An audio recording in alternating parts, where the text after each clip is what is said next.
Zdravím, takže natočil som video krátke o vlastne kde pôsobia protisily, aké sú problémy s tým, ako to chceme riešiť bizmutom, tienením, teda odklonením magnetického poľa, no a vlastne uvidíme, ako sa to bude chovať potom, keď to budeme tieniť bizmutom. Mne tu bolo vyčítané, že som podvodník a chcem z ľudí vylákať peniaze, mažu sa komentáre, ktoré ja komentujem potom, aby ľudia to nevideli. A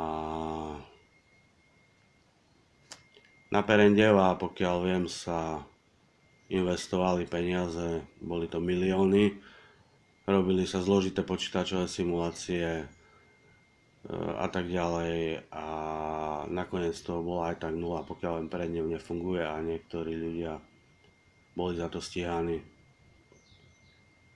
Takže tam išlo o uliatie peňazí niekde. Ja som tiež z toho obviňovaný. Ja nerobím nič zlé, všetko som investoval, ešte nejaké samozrejme peniaze zostali a tie práve chcem investovať do toho, aby ten pohon začal pracovať, preto budeme ho tieniť bizmutom a uvidíme, ako sa to bude chovať.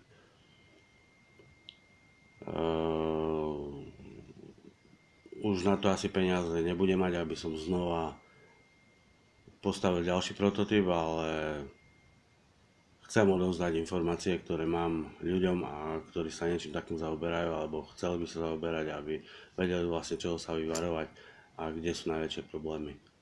No, zatiaľ asi toľko a nasledovať bude zábery z prototypu a kde sa snažím vysvetliť tie zádrhele. Ďakujem. Zdravím vás, takže tu vidíte teraz je prototyp rozobratý. No a prišlo sa na určité veci, ktoré pomôžu ďalej v napredovaní. Takže tu sú magnety, ako vidíte, tu sú preklápacie zariadenia.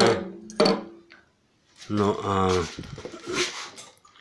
vlastne v tejto polohe by sa mali magnety vlastne už oddialovať. Prišli sme na to, že vlastne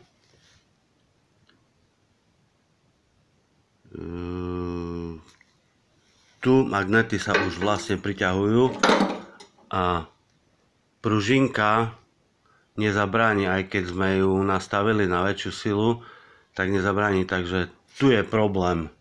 Tu sú magnetické polia opačných polov magnetov a vlastne preto sú tam protisily. Takže tu v týchto miestach budeme dávať bizmut, čo je tienenie, alebo vlastne odkloní sa magnetické pole permanentného magnetu s bizmutom a bude vlastne, uvidíme, ako sa to potom bude chovať. Momentálne sa objednáva bizmut a na budúci týždeň sa bude na tom pracovať, takže uvidíme.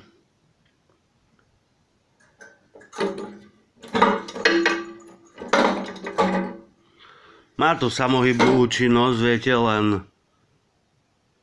proste sú tam protisily magnetov a tie treba eliminovať. Takže toľko a ešte sa za chvíľu ozvem.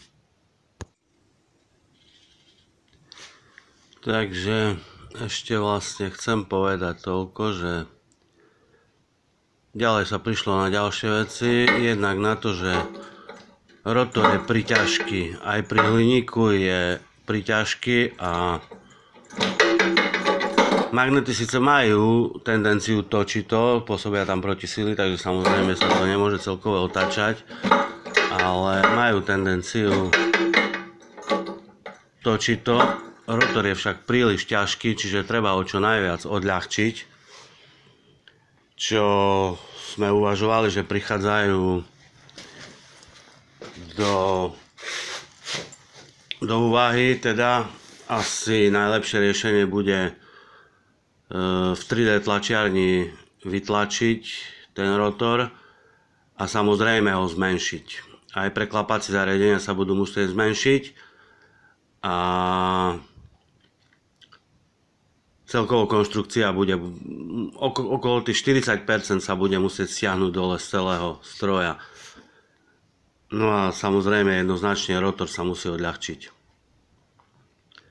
Eliminovať sa musia protisily a keď tam umiestnime ten bizmut, tak uvidíme, ako to bude sa chovať. To sú všetko poznatky, ktoré sme nadobudli z prototypu. Ešte sú nejaké ďalšie, ale tie zatiaľ nebudem vysvetľovať. To si nechám zatiaľ pre seba, ale všetky tieto poznatky vlastne prispievajú k tomu, aby sme sa posúvali ďalej. No a všetko to speje ku koncu. Uvidíme, neviem, či sa nám podarí dať dokopy ešte jeden prototyp alebo nie. To už nechám tak. Možno, že mne už sa to nepodarí, ale poznatky, ktoré mám, určite odovzdávam ľuďom, ktorí chcú sa niečím takým zaoberať alebo sa zaoberajú, aby vedeli, ako vlastne pôsobia tie sily magnetické v tých magnetických motoroch. Čiže vlastne tieto sily ono posúva, ale je zjavné, že začínajú pôsobiť protisily a tu ho už tie protisily